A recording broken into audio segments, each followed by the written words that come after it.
Jesús está vivo, hermanas y hermanos. Jesús ha resucitado. ¿Qué tal, queridos hermanos y amigos? Y qué gusto estar con ustedes en este programa. Conozca primero su fe católica. Soy el Padre Pedro Núñez y muchísimas, pero muchísimas felicidades a todos y cada uno de ustedes, porque en realidad Jesucristo está vivo, su tumba está vacía y con Cristo tenemos victoria, la esperanza de una vida nueva, una vida más cerca de Jesús que nunca antes, sabiendo que con Cristo podemos sobrepasar dificultades, problemas, ansiedades, miedos, en fin, todo lo negativo que puede haber en tu vida y en la mía, y caminar en la victoria de los hijos de Dios. Hoy tenemos un programa muy interesante y está pues cargado de bendiciones para todos y cada uno de ustedes, y doy gracias a Dios porque a través de estos programas y recibimos muchas cartas y muchas llamadas, las personas reciben poder de Dios, poder sanador de Cristo Jesús, se levantan de sus caídas y comienzan una relación más cerca e íntima con el Señor. Y eso nos llena de alegría, hermanos, porque nos da a entender de que el Señor Jesús está obrando en ustedes cosas maravillosas, haciendo obras portentosas para la gloria de Él. En este momento, antes de hacer absolutamente nada más, hermano que me escuchas, hermana que me escuchas, como que hacemos un alto en nuestro acelerado caminar diario, descansamos en los brazos poderosos de Cristo Jesús. Hermano, hermana, vamos a orar. Padre Santo, Padre Misericordioso, gracias, oh Dios, por este comienzo de este programa. Bendice, Señor, a cada uno de tus hijos, a tus hijas que están viendo, Señor, que están escuchando este programa. Yo te pido una unción especial, presencia poderosa de tu Espíritu Santo sobre cada uno de ellos, mi Dios. Espíritu Santo que es amor, Señor. Espíritu Santo que nos santifica, Espíritu Santo que nos lleva a una unión más cercana, más íntima con ese en quien todo lo podemos, ese que ha resucitado, ese que vive, ese que ha ganado la victoria, que es Cristo Jesús nuestro Señor. Espíritu Santo, Espíritu de Dios, llena mi vida, Señor, de ti, de tu presencia, díselo, hermano. Espíritu Santo, lléname de ti, sácame de la miseria en que puedo estar metido en estos momentos. Espíritu Santo, toma posesión de mi corazón, de mi voluntad, de todo mi ser, y llévame más y más a un encuentro más íntimo y personal con Cristo Jesús, en quien todo lo puedo y para quien todo es posible. Espíritu Santo de Dios, hazme imagen y semejanza de Jesús, imagen y semejanza que he perdido a través de los pecados cometidos en mi vida, Señor. Purifícame, Espíritu Santo, levántame, Espíritu Santo, y llévame, oh Dios, Espíritu Santo, a una relación tan íntima con Jesús que cuando me vean, te puedan ver a ti. Hazme espejo cristalino, transparente, de la presencia de mi Jesús en mi vida, comenzando en este momento. Sácame, oh Espíritu Santo, de la suciedad, de la miseria, del lodo en que estoy metido, y hazme criatura nueva, hombre nuevo, mujer nuevo, renovado, transformado en el poder de tu divino amor. Ven, Espíritu Santo, renueva mi vida, Señor, de pies a cabeza, renuévame todo, Señor. Hazme de Jesús, y en tu nombre, Señor, llevaré a Jesús y renovaré para ti, mi Dios, la faz de la tierra, comenzando con aquellos que están más cerca de mí. Oh Espíritu Santo, transfórmanos en este día en una imagen más transparente y gloriosa de ese a quien queremos servir e imitar hasta el último suspiro de nuestra vida, que es Jesús, el Señor. Amén.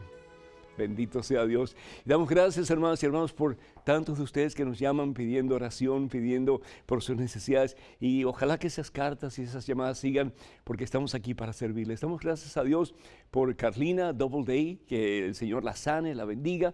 Damos gracias al Señor también, pues, por Joaquín Eduardo García Pérez, que el Señor le bendiga. Agradecimiento por la salud de nuestro compañero y productor, Pablo Pilco, que está con nosotros en el día de hoy. Lo vi con un bastoncito, pero ya se ve mucho mejor. Bendito sea el Señor. Por Germán Delgado de Nueva York, que el Señor te bendiga, Germán, en abundancia. Y por Silvia de California, que pide por sus hermanos Juana y también Fernando, y por su matrimonio, que el Señor los bendiga en abundancia a todos ustedes. ustedes por Lucila, de Virginia, que pide por la salud de su esposo José Cruz y también por su hijo Jaime y la de ella misma, que el Señor los bendiga en abundancia a todos ustedes. Elaria Pérez pide oración por su familia, que el Señor los bendiga a todos ustedes en abundancia en este día y por siempre. Damos gracias al Señor por todos aquellos que han llamado para expresar su gratitud, sus felicitaciones por el Papa Francisco, y damos gracias al Señor también por todos ustedes que llaman o escriben para dar gracias por este programa, por este equipo y por todos nosotros que en alguna forma colaboramos con ustedes para que su relación con el Señor sea más estrecha y más fuerte. Y también damos gracias al Señor por todos aquellos que piden oración a través de la página de Facebook de este servidor. Que el Señor los bendiga en superabundancia y que todos sus sueños y necesidades sean llevados al trono de Dios y el Señor responda en múltiples bendiciones a todos y cada uno de ustedes. Y quiero, hablando de la página de Facebook, hermanas y hermanos, yo puedo leer todo lo que ustedes escriben, sus comentarios, y les agradezco muchísimo y sigan haciéndolo, pero no puedo responder las preguntas a través de Facebook, no puedo, sería imposible. Así que si ustedes quieren alguna pregunta respondida, que puedan recibir las respuestas a esas preguntas, por favor, pues llamen aquí al estudio cuando estamos nosotros en vivo, o si no, pues escríbanos y con todo gusto, un correo electrónico, con todo gusto trataremos de dar respuesta a sus preguntas a la mayor brevedad posible. Pero también le pedimos un poquito de paciencia porque a veces son demasiado y bendito sea Dios, pero al fin y al cabo pues trataremos de hacer lo mejor posible para responder sus necesidades y compartir con todos los televidentes sus comentarios y también pues las dudas que puedan tener. Hablando de la tercera persona de la Santísima Trinidad, el credo de la Iglesia nos dice que creemos en tres personas divinas. Es un solo Dios, ¿verdad? Es un solo Dios. El Padre es Dios, el Hijo es Dios y el Espíritu Santo es Dios. Creemos que el Padre es el que lo hizo todo, el creador de todo lo que existe. El Hijo es el que nos da la vida nueva. Jesús es el que nos da la promesa de la resurrección. Jesús es nuestro Salvador, es el que nos ha sacado de las garras de Satanás y nos ayuda para que con su pasión, muerte y resurrección podamos, si así lo deseamos, caminar en el camino de la vida, que al fin y al cabo es Jesús. Y Jesús dice: yo he venido para que tengan vida y vida abundante. Pero si bien es cierto que el Padre es el Creador, el Hijo es el Salvador o el Redentor, tenemos una tercera persona en la Santísima Trinidad. Dios es una comunidad de amor y esa tercera persona, que al fin y al cabo es el amor entre el Padre y el Hijo, ese amor que es infinito, ese amor que es poderosamente grande, que no tiene límites, es el Espíritu Santo. El Espíritu Santo que se manifiesta en el Evangelio según San Mateo, especialmente capítulo 4 o capítulo 3, mejor dicho todavía, en forma de paloma, y también en el Evangelio según San Juan. La paloma que representa el amor, que solamente puede ser un objeto y un objeto a la vez. Así es el Espíritu Santo, así es el amor de Dios, que puede verte y te puede ver a ti nada más porque tú eres lo más importante para Dios. Y claro, cada uno de nosotros es importantísimo para Dios, pero el amor de Dios es personal y es como si solamente tú existieras en este mundo, hermano. Por eso cuando te sientas triste, cuando te sientas abatido, cansado, sin fuerzas, cuando te sientas solo, invoca al Espíritu Santo y dile: Señor Espíritu Santo, lléname de tu gozo, lléname de tu amor, lléname de tu presencia, para que en este momento de soledad, de vacío, de abatimiento, yo me dé cuenta que tú me amas, Señor, que tú me amas, mi Dios, y que porque tú me amas, yo no tengo por qué estar triste. Y yo voy a sobrepasar todo obstáculo, toda barrera, todo impedimento, porque si tú conmigo, Señor, yo soy poderoso, todo lo puedo, bendito sea Dios. Una de las misiones grandes del Espíritu Santo, si no es la misión por excelencia, es el de santificarnos, hacernos santos, hacernos imágenes y semejanza de Cristo Jesús, el Santo entre los santos. Dice la palabra de Dios en el libro de Génesis que fuimos creados imagen y semejanza de Dios. Es decir, fuimos creados como espejos limpios, cristalinos, de la presencia de Dios, para que cuando nos vean a nosotros puedan ver a Dios reflejado en nosotros. Pero también dice la palabra de Dios en Génesis capítulo 3 que entra el pecado del mundo y la imagen de Dios se deteriora, se empaña, se ensucia, hermanos. Pero bendito sea Dios, en el libro del profeta Joel, en el capítulo 3, versículo 1, dice el Señor, y esto lo promete, yo derramaré mi espíritu. ¿Derramaré qué cosa? Mi espíritu. ¿Qué espíritu? El Espíritu de Dios, el Espíritu Santo, sobre los mortales, sobre los mortales. Tus hijos y tus hijas entonces profetizarán, dice la palabra de Dios, es decir, hablarán en el nombre del Señor, se convertirán de nuevo en espejos cristalinos, en espejos transparentes, limpios de la presencia de Dios.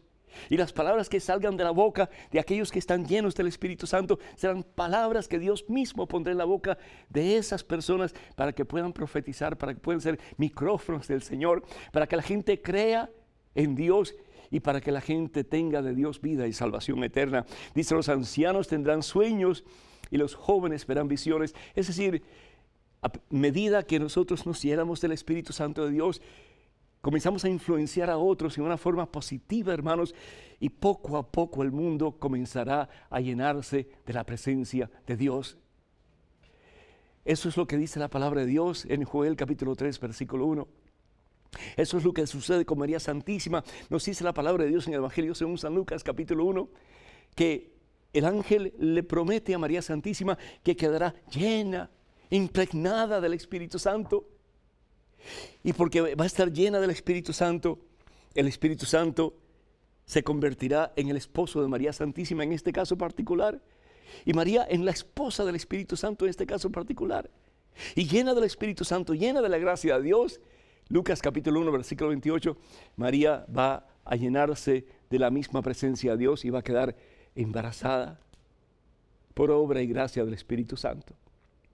Y nos dice la palabra de Dios en el Evangelio según San Mateo capítulo 4, que Jesús, lleno del Espíritu Santo, se va al desierto, impulsado por el Espíritu Santo, a encontrarse con Satanás.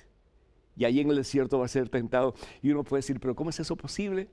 Que el Espíritu Santo conduzca, impulse a Jesús a ser tentado. Jesús tiene dos naturalezas, acuérdense, la naturaleza divina. Jesús es Dios, y la naturaleza humana. Jesús es completamente hombre. Y como hombre Jesús va a ser tentado. Pero Jesús va lleno del Espíritu Santo. Va lleno de la tercera persona, la Santísima Trinidad. Va lleno del amor de Dios, lleno del poder de Dios. Y lleno del amor de Dios, lleno de la presencia de Dios, lleno del poder de Dios, vence a Satanás. ¿Cómo tenemos que pedir la presencia del Espíritu Santo una y otra vez? Cuando estamos solos, cuando nos sentimos vacíos, cuando sentimos que nuestra vida no tiene sentido, no vale la pena. Pero ¿cuánto tenemos que pedir la presencia del Espíritu Santo de Dios ante una tentación, hermanos, para no flaquear? Para que el Señor Espíritu Santo nos siga llenando de ese amor poderoso hacia Jesús, para que podamos decir, Señor, yo no quiero pecar, yo no quiero apartarme de ti ni por un segundo. Yo quiero vivir como María Santísima, sometida a tu santa voluntad. No por obligación, sino porque quiero amarte por encima de todas las cosas, mi Dios. Ese es el Espíritu Santo obrando en uno. Y nos dice la palabra de Dios en el Evangelio según San Juan capítulo 16, que Jesús promete Espíritu Santo a la iglesia, para que la iglesia pueda ser conducida por el amor de Dios y para que el mundo conozca la verdad y la verdad nos haga libres. Y es el día de Pentecostés, Hechos capítulo 2, versículo 1 en adelante, que hay una efusión tremenda en aquel cenáculo donde están reunidos discípulos y se llenan del Espíritu Santo de Dios y van al mundo, pero ya no con miedo, sino que van llenos del poder de Dios, del amor de Dios, a llevar ese amor de Dios hasta los confines de la tierra. Y nos dice la palabra de Dios que Pedro, lleno del Espíritu Santo, Hechos capítulo 3, versículo del 1 en adelante, cuando él habla en el nombre de Dios, lleno del Espíritu Santo, aquel día 3,000 hombres abrazaron la fe. Y eso sin contar las mujeres y los niños que estaban ahí también. Como cuando uno está lleno del Espíritu Santo, uno está lleno del amor de Dios. Y eso es lo que necesitamos hoy día más que nunca, que se nos note, hermanos, que se nos note que estamos impregnados, llenos de la presencia de Dios, del amor de Dios. Y si el mundo necesita algo en esta sociedad en que vivimos, es amor puro, amor de Dios. Y si así lo damos, vamos a conquistar el mundo para Cristo. Y vamos a llevar a Cristo al mundo y al mundo a los pies de Cristo Jesús. Ojalá que sí lo hagamos. Espíritu Santo, renuévame y en tu nombre renovaré la faz de la tierra. Hermanas y hermanos, para que nos llamen en Estados Unidos, el teléfono es el 1-800, si se me lo ponen por favor en pantalla para poderlo ver y podérselo dar a ustedes, 1-800-221-9460. Llamadas internacionales, por favor, marquen el número 1-205-271-2980. Vamos a una pequeña pausa, pero regresaremos en cuestión de segundos. Así que hermanas y hermanos, por favor, no se vayan, quédense con nosotros.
Y bienvenidos hermanos y hermanos, soy el Padre Pedro Núñez, bienvenidos a este su programa, Conozca Primero su Fe Católica. Me fascinaría si ustedes se hacen miembros de la página de Facebook de este servidor, por favor vayan a facebook.com/EWTN Español y con frecuencia les enviaré pues meditaciones y palabras de aliento para que ustedes se puedan acercar más a ese que es la fuente de vida y salvación eterna, que es Jesucristo. En estos momentos, un correo electrónico con una pregunta, adelante por favor.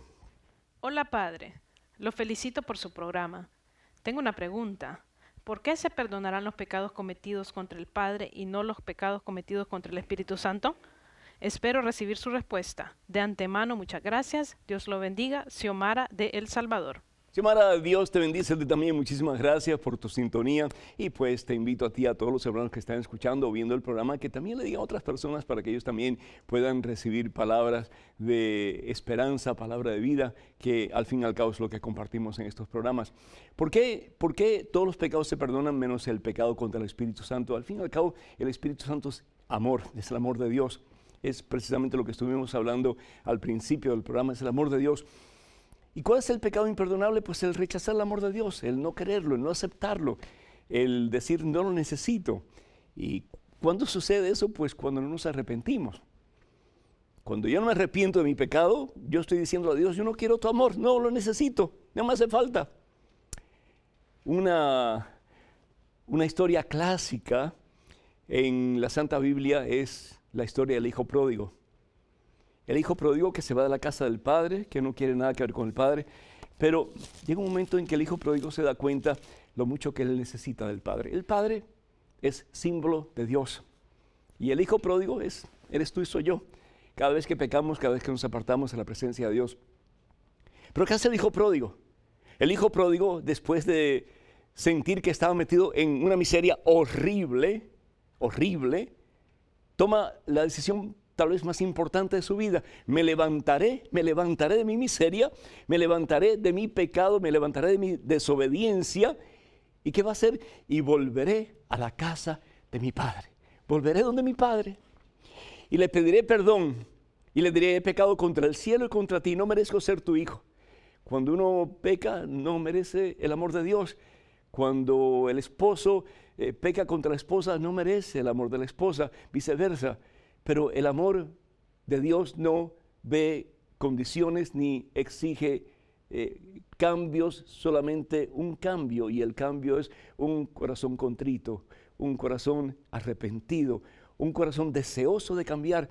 ¿Y por qué Dios exige que estemos arrepentidos? Porque no podemos cambiar.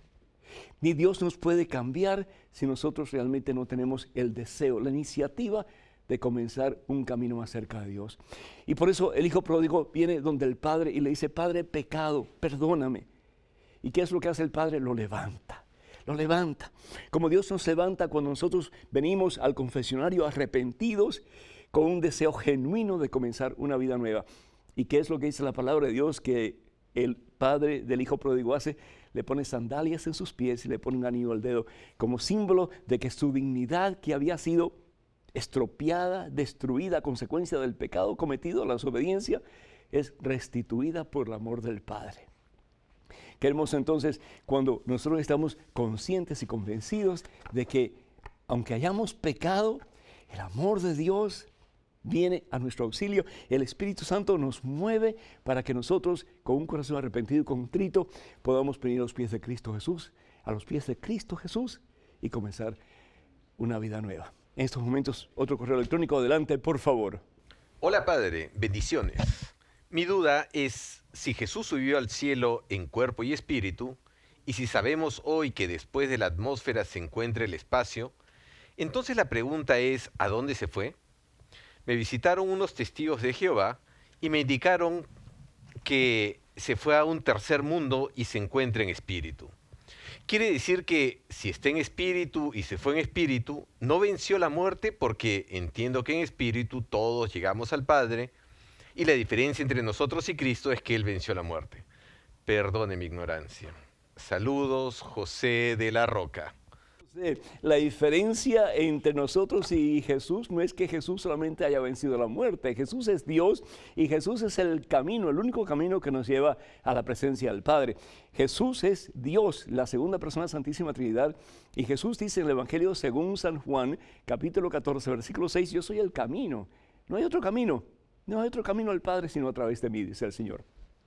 Jesús muere, Jesús sufre su pasión, Jesús muere y Jesús resucita para que nosotros, unidos a Él, como dice la palabra de Dios en Romanos capítulo 6, podamos comenzar una vida nueva, injertados en Él. ¿A dónde fue Jesús cuando Jesús muere? Dice la palabra de Dios, fíjense, Jesús, Efesios capítulo 4, versículo 18 dice: subió a las alturas. Pero ¿a qué alturas estamos hablando? No estamos hablando a la parte más alta del universo, porque ¿dónde está la parte más alta del universo? Es decir, lo que está diciendo la Santa Biblia es que Jesús sube, porque Jesús está por encima de todo lo demás.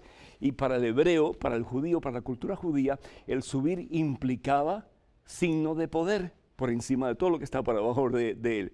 Dice: subió a las alturas, llevó cautivos y dio sus dones a los hombres. Esto de que subió, dice San Pablo, ¿qué significa? Sino que bajó antes al mundo inferior. El mismo que bajó, subió después por encima de todos los cielos, para llenarlo todo. Jesús es el que está por encima de todo. ¿Por qué? Porque Jesús es Dios. Y Dios es el que lo llena todo. Dios es el que lo sobrepasa todo, Dios es el que está por encima de todo. Y si nosotros vamos, por ejemplo, a la primera carta de San Pablo a los Corintios, hablando de la resurrección de los muertos, Jesús no está en espíritu en el cielo nada más, Jesús está también con su cuerpo, pero su cuerpo glorificado. Y un día también tú y yo vamos a estar nosotros en el cielo, en la presencia de Dios, con nuestros cuerpos glorificados, nuestros cuerpos transformados. Fíjense qué interesante. Dice la palabra de Dios en la primera carta de San Pablo a los Corintios, en el capítulo 15, en el versículo versículo 42 en adelante dice, lo mismo ocurre con la resurrección de los muertos. Se siembra un cuerpo en descomposición y resucita un cuerpo incorruptible. Se siembra como una cosa despreciable y resucita para la gloria. El cuerpo resucita para la gloria. Lo que los testigos de Jehová dicen no tiene sentido bíblico en absoluto. Es decir, de que el espíritu se haya ido por ahí a un mundo de espíritus. Eso no es cierto. San Juan en el capítulo 14, vamos a ver si lo encontramos aquí rapidito, capítulo 14, versículo 1 en adelante, dice Jesús, y esto es palabra del Señor, y Dios no miente, dice, no se turben, crean en Dios y crean en mí también, es decir, en el Padre y en Él. En la casa de mi Padre hay muchas mansiones. ¿Cuál es la casa del Padre? El cielo, el cielo. No es un lugar de espíritus, no, eso es el cielo, dice. De no ser así, no les habría dicho que voy a prepararles un lugar. Y después de ir a prepararles un lugar, volveré a tomarlos conmigo para que donde estoy yo, es decir, en el cielo, estén también ustedes. Hermanos, escuchemos la teología y las enseñanzas de la Iglesia Católica, porque al fin y al cabo, la Iglesia Católica, inspirada por el Espíritu Santo, es la que tiene autoridad para enseñarnos el verdadero camino, que al fin y al cabo es Jesucristo. Tenemos otro correo electrónico con otra pregunta. Adelante, por favor. Padre Pedro, en algunos salmos se encuentran frases que hablan de los malvados, enemigos, impíos, etc. En alguno de estos textos incluso se pide a Dios darles su merecido o que les envíe males. Por ejemplo, el Salmo 109, en el versículo 10 al 13. ¿En qué sentido debemos rezar estos salmos que contienen expresiones duras? Yo pienso que ahora podríamos entender que tales enemigos son el demonio, las tentaciones, los problemas de la vida, las enfermedades o los que persiguen a la iglesia en nuestro tiempo. Los tres más explícitos en este aspecto son el 58, el 83 y el 109, así como algunos versículos aislados, por ejemplo al final del 137. Gracias por su aclaración. Saludos, Freddy. Freddy, aplauso, te felicito, hermano, porque estás convirtiéndote en un erudito en la palabra de Dios, la Santa Biblia. Muchísimas felicidades y los invitamos a todos, hermanos, para que lean más la palabra de Dios, para que estudien más la palabra de Dios, pero siempre de la mano de alguien que tenga autoridad en la iglesia para ayudarles a interpretar la palabra de Dios. Y ten mucho cuidado, porque aún dentro de la iglesia hay personas que no tienen mucho conocimiento y pueden desviarnos o llevarnos al error, ¿verdad que sí? Así que mucho cuidado. Cuando ustedes estén leyendo algo o estudiando algo bajo la tutela de una persona y ustedes no están muy seguros que lo que están diciendo es correcto, vayan a donde su sacerdote, su párroco, en fin, busquen a alguien que realmente les interprete la palabra de Dios de acuerdo a las enseñanzas de la Iglesia Católica, porque hay muchos falsos profetas por ahí y nos pueden llevar hacia el error. Cuando nosotros, por ejemplo, estamos hablando acerca de, en el Antiguo Testamento sobre todo, de la cantidad de pasajes en la Biblia en que se pide protección por aquellos que son los enemigos y aún hasta se le pide al Señor que los destruya, que los haga polvos, en fin, todo eso. Tenemos que estar conscientes que la cultura de estas personas en el Antiguo Testamento y su manera de ver la realidad, la vida, muy diferente a como Jesús quiere que nosotros veamos la vida. Acuérdense, ellos tenían la ley del talión y muchas veces era ojo por ojo y diente por diente. Si te puedo sacar más de un diente, te lo voy a sacar para yo poder estar en control. Y ellos le pedían a Dios pensando de que Dios, porque ellos son el pueblo de Dios, el pueblo elegido de Dios, pues Dios iba a estar siempre en su parte. Entonces muchas veces estos miedos hacia el enemigo o deseos de que Dios pues terminara con el enemigo, pues lo expresaban a través de los salmos y diferentes pasajes en la Biblia que encontramos. Pero en el Nuevo Testamento sucede algo maravilloso. Jesús viene a manifestarnos realmente quién es el Padre.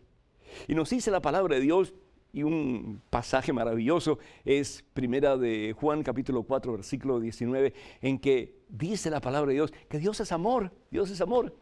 Y Jesús precisamente da a conocer que Dios es amor. ¿Cómo? ¿En qué forma? Dándolo todo por nosotros, hermanos, hasta la misma muerte y muerte en una cruz. Entonces, si vamos, por ejemplo, al Evangelio según San Juan, capítulo 13, versículos 34 y 35, vemos como el Señor Jesús dice, les doy un mandamiento nuevo, ámense. Vemos, por ejemplo, como en el Evangelio según San Mateo, capítulo 5, versículos 43 en adelante, dice, ustedes han oído que se dijo, amarás a tu prójimo y no harás amistad con tu enemigo. Pero yo les digo, amen a sus enemigos y recen por ellos. ¿Y qué es lo que dice la palabra de Dios también al fin y al cabo en la carta de San Pablo a los Romanos en el capítulo 12? Dice, amen y no devuelvan a nadie mal por mal, y al que te maldice, tú bendícelo. Ese es el nuevo plan que Dios nos trae, que al fin y al cabo es el plan de Dios, el único plan de Dios, y vamos creciendo en conocimiento de Dios a medida que vamos conociendo a Jesús, que al fin y al cabo es la manifestación de Dios y lo que Dios quiere para nosotros, que es al fin y al cabo el amor, que lo recibimos en la presencia del Espíritu Santo. Hermanas y hermanos, me gustaría muchísimo que se hagan miembros de la página de este servidor en Facebook. Vayan por favor a facebook.com/EWTN Español. Acuérdense que en inglés no existe la ñ, así que español. Facebook.com/EWTN Español. Vamos a una pequeña pausa, regresamos en cuestión de momentos. Así que hermanas y hermanos, por favor no se vayan, quédense con nosotros.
Al Rey de Reyes, al que ha resucitado, el que vive y en quien tenemos esperanza, Jesucristo, a él gloria, honra y honor por los siglos de los siglos. Hermanas y hermanos, bienvenidos a este programa Conozca Primero su Fe Católica. Soy el Padre Pedro Núñez y cuánto me gustaría que ustedes también vieran estos programas y muchos otros que hemos hecho, porque son muchos en YouTube. Por favor, vayan a youtube.com/EWTN Español. En estos momentos un correo electrónico. Adelante con la pregunta, por favor. Hola, Padre Pedro.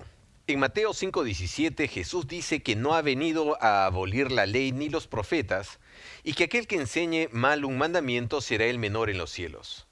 En Romanos 10:4 Pablo dice que el fin de la ley es Jesús. ¿Cuál es la diferencia entre la ley que habla Jesús y la ley que habla Pablo? Poniéndome en un plan de protestante, si la ley a la que se refiere Jesús son los mandamientos, ¿no deberíamos seguir guardando el sábado como el día del Shabbat o no dejar de hacer imágenes de Jesús, aunque su encarnación signifique que el Padre se nos reveló en una imagen física? Gerardo Loyo, de México. Gerardo, Dios te bendice. Y a ti también, pues muchas felicidades porque caramba, tenemos gente entendida en la palabra de Dios, sigan estudiando, sigan leyendo la palabra de Dios, la Santa Biblia. Muchísimas felicidades. La diferencia entre la ley judía antes de Jesús, de la cual habla San Pablo, que es opresiva, porque estamos hablando de más de 665 leyes que tenían que cumplir, entre ellas, por ejemplo, el día sábado, no podían dar más de ciertos pasos en el día, no podían rasurarse porque era considerado trabajo, no podían bañarse realmente porque era considerado trabajo. Aún Jesús cuando sanaba el día sábado lo criticaban, lo regañaban, lo acusaban de revoltoso y de ser desobediente a la ley de Dios. Esa ley es opresiva. Y Dios no quiere oprimirnos, Dios no quiere aplastarnos, Dios no es un juez implacable, Dios es amor. Y precisamente eso es lo que está diciendo el Papa Francisco, Dios es amor. Dios no viene a castigarnos implacablemente y a echarnos en la basura del infierno para toda la eternidad. No, Él dio su vida por nosotros, hermanos. Y esa es la ley que Jesús trae, más aún Jesús es esa ley. Y esa ley es el amor. Jesús no viene a cambiar ni la ley de los profetas. Jesús viene a darle su total realización, su significado completo y total. El ser humano muchas veces es opresivo y oprime y nos dejamos oprimir. Y San Pablo dice, ya yo no soy prisionero de la ley, yo soy prisionero de Cristo. Y qué hermoso poder decir, ya yo soy prisionero de Cristo porque al fin y al cabo yo soy prisionero del amor. Ya yo me he rendido a Cristo Jesús para que el Espíritu Santo de Dios me llene de su amor de tal manera que cuando me vean a mí puedan ver a Cristo. Ya no soy yo quien vivo, es Cristo Jesús quien vive en mí. Y San Pablo dice, somos templos del Espíritu Santo, ¿verdad?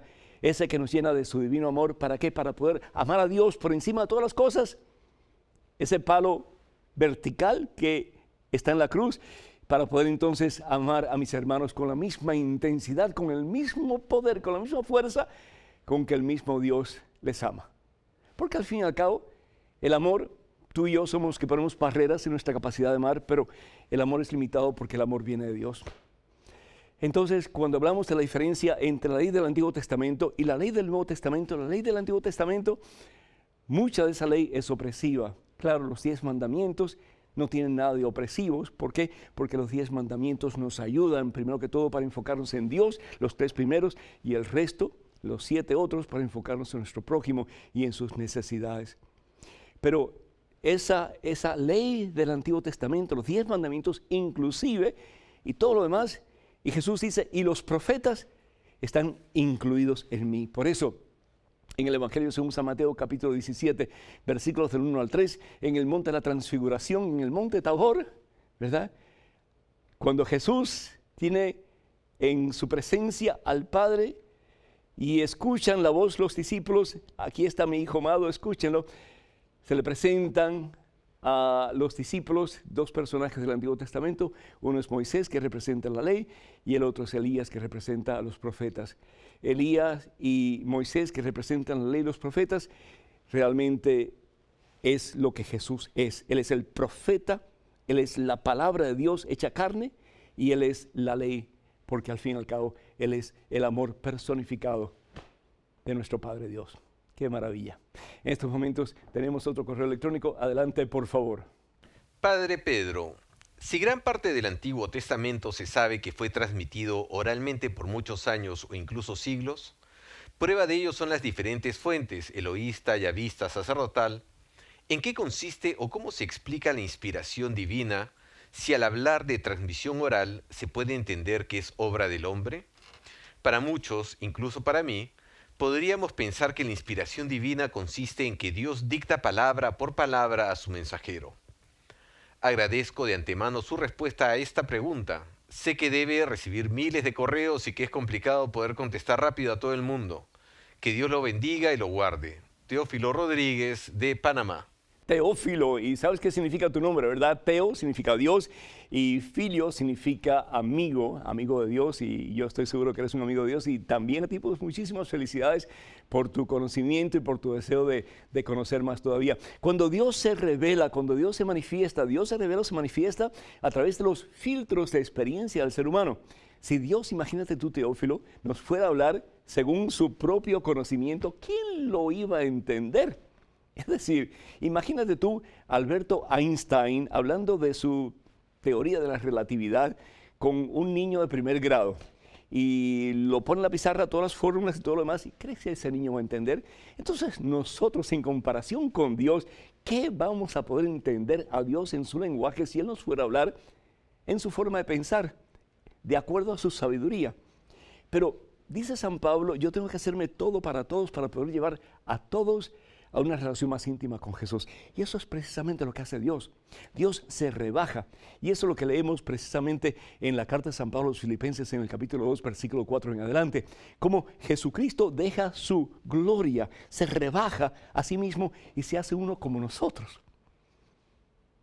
Dios se hace uno como nosotros. Y Dios nos habla en un lenguaje que nosotros podemos entender. En la antigüedad, antes del tiempo de Jesús, Dios hablaba en una forma que aquellas personas que estaban comenzando a conocer al único verdadero Dios, que estaban en pañales en su relación con Dios, Dios les habla en una forma que ellos pueden entender. Y después, cuando viene Jesús, Jesús nos va a hablar en una forma un poquito más elevada de lo que es Dios, de quién es Dios, de lo que Dios espera de nosotros, que al fin y al cabo es el amor. Y el amor realmente no se puede palpar, el amor realmente no se puede ni explicar siquiera. Lo más cercano que tenemos de la explicación sobre el amor lo encontramos en 1 Corintios capítulo 13, cuando San Pablo trata de explicarnos lo que es el amor inspirado por el Espíritu Santo. Pero sin embargo, no podemos entender en su totalidad lo que es el amor, porque al fin y al cabo entenderíamos a Dios, y Dios es un misterio, lo vamos a entender cuando lo veamos cara a cara en su presencia en el cielo. Entonces, el decir que Dios es el que dicta y es el que hace que el escritor bíblico ponga palabra por palabra de acuerdo a la voluntad de Dios, es un error muy grande, un error garrafal. Dios utiliza el conocimiento, Dios utiliza la experiencia de aquellos que van a transmitir el mensaje, pero de una forma sencilla y de acuerdo a la cultura y al conocimiento de las personas de aquellos tiempos. De que los escritores bíblicos han puesto su parte en la redacción de los escritos, definitivamente. En la tradición oral, es decir, cuando se decía de uno al otro, definitivamente. Pero ahí estaba el Espíritu Santo. Ahí estaba el poder de Dios, inspirando, guiando a todos los que en alguna forma transmitían el mensaje de la experiencia de Dios, y aún aquellos que lo pusieron por escrito. ¿Para qué? Para que nosotros hoy día tengamos este manual maravilloso de fe, que es la Santa Biblia, para que conociendo la palabra de Dios que está aquí escrita, podamos conocerle a Él, que es la palabra, que es el verbo hecho carne, que es Jesús, Dios resucitado entre nosotros, por la gracia y la fuerza y el flujo y el influjo del Espíritu Santo de Dios en tantas personas a lo largo de la historia, y sí, a través tuyo y a través de este siervo de Dios, el Padre Pedro. Y hasta los fines de los tiempos, sí, el Espíritu Santo seguirá guiándonos para que podamos dar a conocer la verdad, que al fin y al cabo es Jesucristo, y la verdad nos hará libres. En este momento, otro correo electrónico con otra pregunta. Adelante, por favor.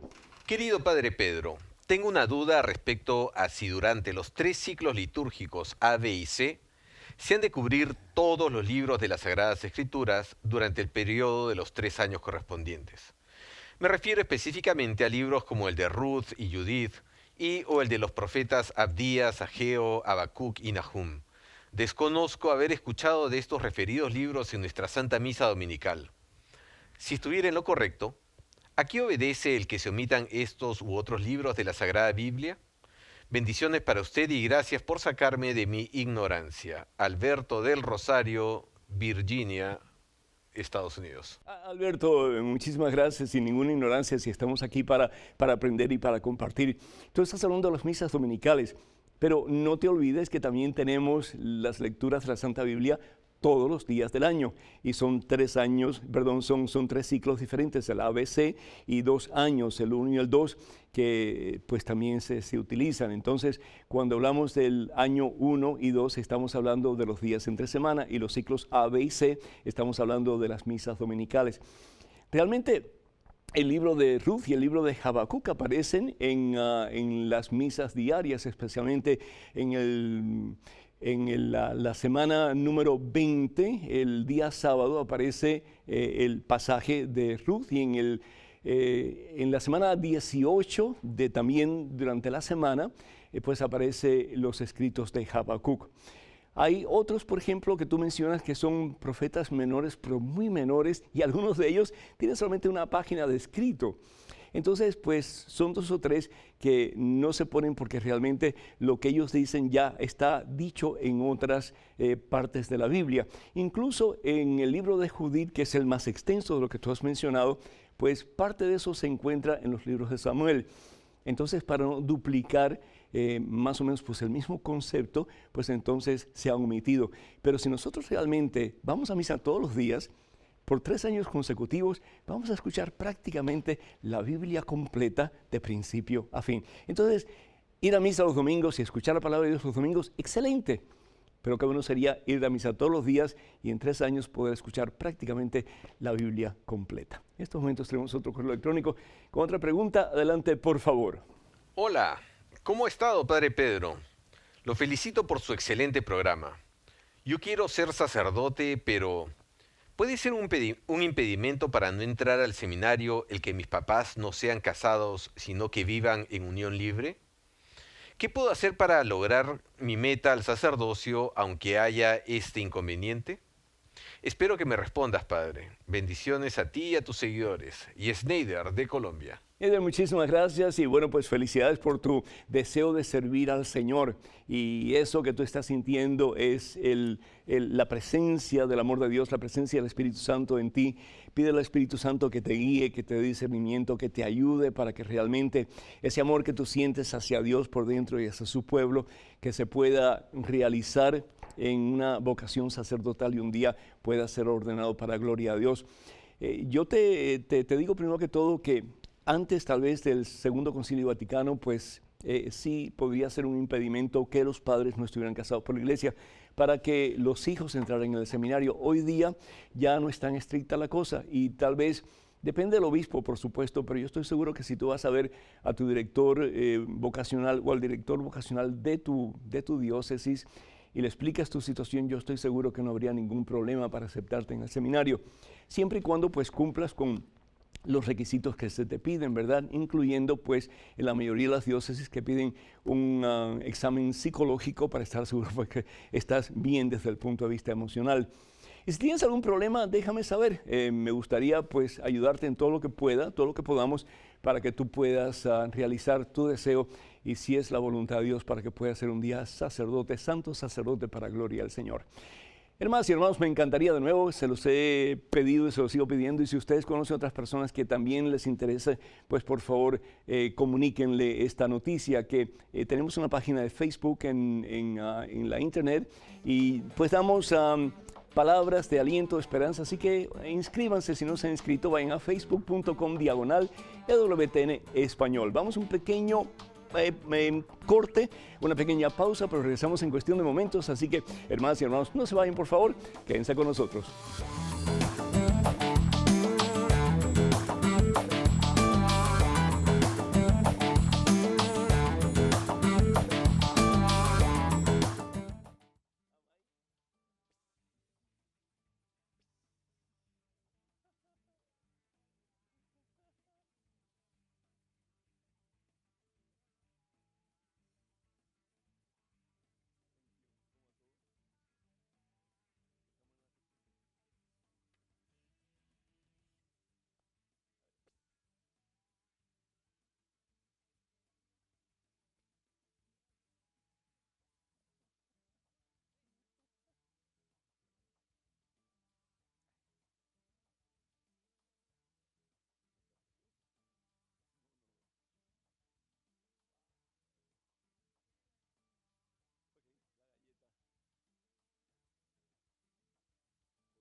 Bienvenidos hermanos y hermanos en esta época de Pascua. Damos gracias a Dios porque Jesucristo está vivo y porque con Cristo Jesús hay victoria.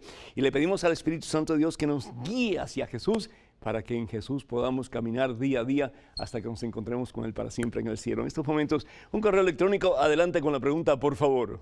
Querido padre, recientemente estaba leyendo un artículo que dice así: los falsos profetas del papismo, es decir, los sacerdotes papistas, dicen que esa galleta redonda, la hostia, es el verdadero Cristo en su cuerpo, alma y divinidad. Los sacerdotes papistas pretenden tener el poder de crear al Hijo de Dios en las misas y meterlo en una cajita llamada sagrario para que sea adorado por la gente. Hasta ese punto el ser humano es engañado por Satanás y su iglesia en la tierra, la gran ramera romana. ¿Qué me dice, padre? Reinaldo Gómez, de Atillo, Puerto Rico. Reinaldo, que Dios tenga misericordia del alma de la persona que ha escrito con tanto veneno en referencia a la iglesia que Jesús fundó y por la cual murió y dio hasta la última gota de su sangre. Si nosotros vamos a la carta de San Pablo a los Efesios, a ver si la puedo encontrar aquí rapidito, la carta de San Pablo a los Efesios en el capítulo 5 dice la palabra de Dios, hablando a los esposos: maridos, amen a su esposa como Cristo amó a su iglesia, como Cristo amó a su iglesia y se entregó a sí mismo por ella. Jesús la amó hasta las últimas consecuencias y dice: y después de bañarla en el agua y en la palabra, es decir, a través del bautismo, y la iglesia somos todos nosotros, y a través de su palabra para purificarla, la quiso santa. Y ese es el propósito de Jesús en la iglesia, de hacernos santos, dejar de ser mediocres en nuestra relación con el Señor e impulsados por el Espíritu Santo, llegar a ser santos para la gloria de Dios. Jesús dio su vida por la iglesia y Jesús no se equivoca. Y cuando Jesús establece su iglesia sobre Pedro y los demás apóstoles, Jesús sabe lo que está haciendo, hermanos. La palabra de Dios en los Hechos de los Apóstoles, en el capítulo 9, algo parecido pasa con Pablo. Pablo estaba persiguiendo la iglesia de Jesucristo. Pablo quería destruir la iglesia de Jesucristo. Y nos dice la palabra de Dios que Pablo tiene una visión de Jesús. Hechos capítulo 9, versículo 13 en adelante, dice: mientras Pablo iba de camino hacia Damasco, le envolvió de repente una luz que venía del cielo. Cayó Pablo al suelo y oyó una voz que le decía: Saulo, Saulo, ¿por qué me persigues? Esta voz le decía: ¿por qué me persigues a mí? No porque persigues mi iglesia, sino que ¿por qué me persigues a mí? Porque al perseguir la iglesia de Jesucristo, estamos persiguiendo al mismo Jesús, estamos haciendo el juego al mismo Satanás. ¿Por qué me persigues? Y Saulo preguntó: ¿quién eres tú, Señor? Y respondió la voz: yo soy Jesús a quien tú persigues. Esa galleta que habla esta persona, Dios mío santo, no sabe lo que dice. Esa galleta no es una galleta, es una hostia. La palabra hostia en latín significa víctima, y Jesús es la víctima que da su vida por su iglesia. Y si nosotros vamos al Evangelio según San Juan, en el capítulo 6, aquí vemos como Jesús habla de que Él es el pan de vida, Él es el pan vivo bajado del cielo. Dice la palabra de Dios, comenzando con el versículo 51, léenlo todo por favor. Yo no sé cómo una persona puede decir que cree en la Biblia, pero no cree lo que está contenido en la Biblia. Dice la palabra de Dios: Jesús les dijo, en verdad les digo, si no comen la carne del Hijo del Hombre, no tienen vida, no tienen vida. El que come de mi carne y bebe de mi sangre tiene vida eterna y yo lo resucitaré en el último día. Versículo 54. Versículo 55. Mi carne es comida verdadera y mi sangre es bebida verdadera. El que come mi carne y bebe mi sangre, permanece en mí, yo en él. Jesús nos da su cuerpo, su sangre en la Santa Comunión. Él es el pan vivo bajado del cielo. ¿Para qué? Para que nosotros podamos unir a Él, para que nuestro cuerpo se una al cuerpo de Él y por nuestro sistema circulatorio, hemos dicho anteriormente, circula la misma sangre de Dios, para que seamos uno, más y más uno. Entonces dice la palabra de Dios: el que coma este pan vivirá para siempre. ¿Por qué? Porque al estar unidos a Jesús, al ser uno con Jesús, al ya no pertenecer a la carne ni al mundo, ni a mi voluntad, sino que pertenecer completamente a Jesús y más completamente a Él, entonces viviré para siempre. ¿Por qué? Porque Jesús es la fuente, el manantial de toda vida. Hermanas y hermanos, tenemos que orar sobre todo por aquellos que en su ignorancia tratan de desviar a muchos católicos que también son ignorantes y apartarlos de la verdad.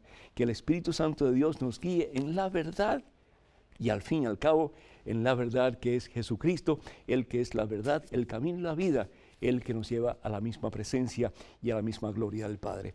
Tenemos muchísimas preguntas, llamadas por teléfono. Ana María Ramírez de California me está preguntando algo, pero desafortunadamente la forma que me ha escrito ese papel no entiendo nada de lo que está diciendo Ana María. Voy a tratar de descifrar esto y tal vez, si es posible, la próxima vez darte una respuesta a tu pregunta. Victoria Razo de California, ella pregunta que dice que en la Biblia Jesús maldice a la parra por no dar frutos. ¿Qué culpa tiene la parra? Es que la parra representa al mismo Israel, representa al pueblo de Dios que se ha apartado de Dios y le ha desobedecido y por lo tanto no ha dado frutos de conversión, de amor y de vida nueva. Carlos Vázquez Moreno de México, Guadalajara, le pregunta al padre Pedro que cuándo va a visitar a Guadalajara. Muchísimas gracias, Carlos. Pues la forma de hacer conexión conmigo es escribiéndome una carta, yendo a la página web de mensaje1.com y ahí tienes toda la información. Me encantaría ir a Guadalajara algún día pronto, si Dios permite, pero tenemos que tener algún tipo de invitación por escrito. Hermanas y hermanos, ya se nos acaba el tiempo. Este fin de semana, con el favor de Dios, voy a estar en San Francisco el 6 y el 7 de abril. Para más información, comuníquense por favor con la diócesis de San Francisco, la arquidiócesis, de nuevo 6 y 7 de este mes, este fin de semana. Y también pues quiero decirles que no se olviden de suscribirse a la página de Facebook de este servidor. Es www.facebook.com/P. Núñez, y también pues vayan a la página de este servidor, la página web mensaje1.com. Y les recuerdo que en septiembre, desde el 6 al 17, vamos a hacer un peregrinaje maravilloso a la República Checa, Austria y Polonia. No se lo pierdan. El cupo es limitado. Para más información, para todo el itinerario de viaje, vayan por favor a mensaje1.com. Espero que nos puedan acompañar. Va a ser un viaje lleno de la presencia de Dios y vamos a ver cosas espectaculares. Que el Señor os bendiga abundancia en este día por siempre, hermanas y hermanos, en el nombre del Padre, del Hijo y del Espíritu Santo. Amén. Que pase un día muy feliz y hasta el próximo miércoles, Dios mediante.